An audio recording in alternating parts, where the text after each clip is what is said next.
Starting a reading habit is like starting a fire. You see, this is like your motivation. Easy to extinguish. Now, how do you avoid this? First, there are only like three things that you should focus on.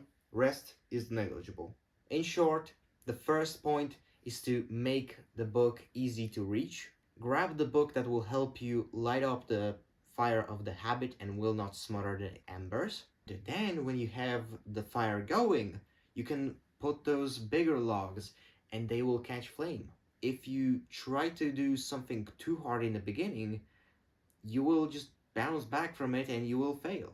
Like, same as, you could grab that match that I shown you before, try lighting up a fake log, and that match will burn up before you lit it up. The same will happen to your motivation. If you don't get those few small wins in the beginning, it's gonna be really hard to start the habit. So first, you should go for a more easy book to get into. And how do you determine them? There are two types of books, the heavyweight books and the lightweight books. And it doesn't mean that one has more pages than the other. No, it means that one feels so easy to pick up and get into and gets you into that flow like you're watching a Netflix show, while the other feels like you're sitting through that lecture of that one boring professor of history that can make half a class asleep after 15 minutes. But guess what? You can also leverage your emotions so that when you use nostalgia to light a fire of that habit, it's gonna be way easier. It's gonna require so much less willpower to actually get consistent at reading it. So go grab a book you're really nostalgic about. It may be Hobbit, it may be, Harry Potter, it may be Percy Jackson, whatever book you read as a kid and was your favorite, go for it. If you didn't read books, I feel sorry for you, mate, but go for the ones that made your favorite movies or, your favorite genre. If you're like thrillers, pay Sherlock a visit. If you like sci-fi, you will never regret reading The Perfect Run. Okay, maybe you will regret because no other sci-fi book will be as good, like it will feel as good ever again. Because in the end, nobody cares what book you started your reading habit with. If you changed your life because of that habit, the second part is that you don't need to be faithful to one book. You may have started one book, but guess what? If you keep faithful to this book, you will go through this book, but you may encounter a drought of passion for this book. And guess what? If you lose your interest in this book, or you just feel like, oh yeah, I would want to read that other thing, don't be shy in putting down the book and reading the other one, even if it is something like this, because when you are getting the habit going, you obviously need the smaller twigs to to start it with. Another way to spotting a lightweight book is when you put it down, you want to come back to it, and you do a random, unplanned sessions of reading that you didn't expect. That is a good sign that this is a lightweight book or like a book that is bingeable. This book is great, and I did come back to it the same way. But for example, the 12 Rules for Life, I felt it was like, a bit middleweight, like it was going nicely, but I just didn't reach for it like randomly midday, because when I wanted to read it, I wanted to sit down and dedicate like a big time block to really get into the rhythm. But this is a general thing with like self-help books, because they tend to have, longer chapters which you want to allocate more time, because, the perfect way of reading them would be if you did a chapter at a time and, took some notes about taking action and plan taking action. And I think this is why you should pick up fiction, whether it's, a book like this, where it's a nostalgia trip, or whether it's something new, like I did with Perfect Run. Like, I actually stopped reading, like, for like good, like, week before I caught myself that, oh, I haven't really read in a week. What happened?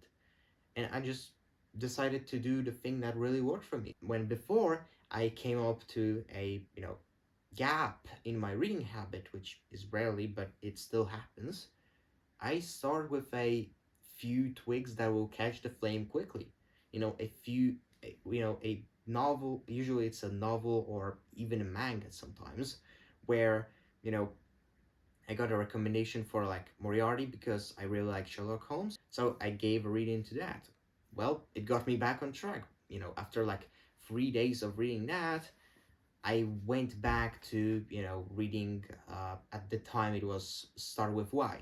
In short, the first point is to make the book easy to reach. Grab the book that will help you light up the fire of the habit and will not smother the embers. The second point is go where your curiosity pulls you towards. And here's the third point.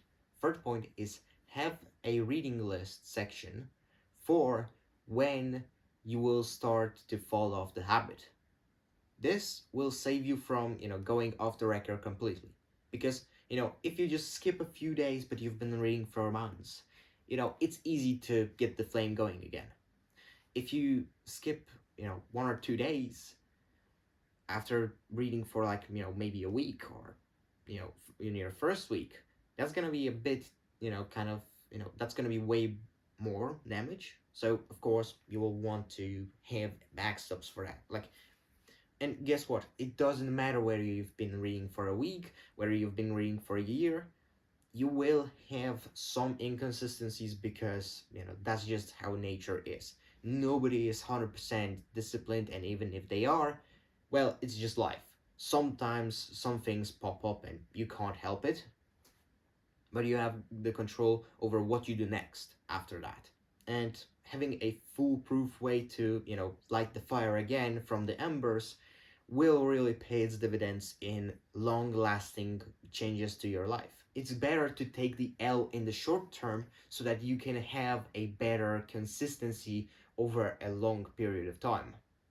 Yeah, who cares that, you will read fiction for, starting the habit, when after a year you will read, you know, 30 books that, will change your life in a way, way more significant way than, you know, basically being the stubborn guy who wanted to lift 100 kg when he came to the gym first time in his life and getting crushed by the barbell a few times and getting discouraged. Like, will you respect that guy? No. But will you respect that guy who was like humble and started with like the bare barbell on the bench press and then, leveled it up from there? Yeah, that, and that guy hitting the 100 kg is, not a surprise because he was humble enough in the beginning to actually start at his own level. The first guy was too arrogant for that, and that's why he got nowhere. Basically, apply the progressive overload and you'll be golden. Essentially, when you establish the habit to the point where you read 1 or 2 weeks in a row, like in a streak, this is the point where, like, okay, you can, after you finish your first or second book, you can pick up the third book that will actually teach you something. Okay, the first 2 books can teach you something. Like, you can absolutely start from Can't Hurt Me or whatever, but, when you start reading, you want to accumulate as much, positive, experiences with reading. Like, because your lizard brain, the like survival mechanism, will want you to go the way of the least resistance, because if it will catch on that, oh yeah, every time he reads that book he makes me do something hard that is kind of painful, like a physical challenge that, there's plenty in Can't Hurt Me, you know that same lizard brain will self-sabotage you and make you, just avoid reading. It will come up with excuses. It will make you, see, like, it will pull your attention to everything that will be towards preserving the energy. It will take less energy to scroll Instagram for a moment, and that will be seeming really tempting, won't it, when it's your reading time? Like, that's that dumb, overrated part of your brain speaking. Don't listen to it. Do what your logical brain tells you. Just simple. Don't be a dumbass and pick the equivalent of Macbeth of self-improvement, which is, Robert Greene. Sophisticated books very good books, but history professor style. Same as, Maxwell Maltz. I literally fell asleep reading Psychocybernetics twice when I was reading it for the first time. Then I used it as a bedtime book because it was so good at putting me to sleep.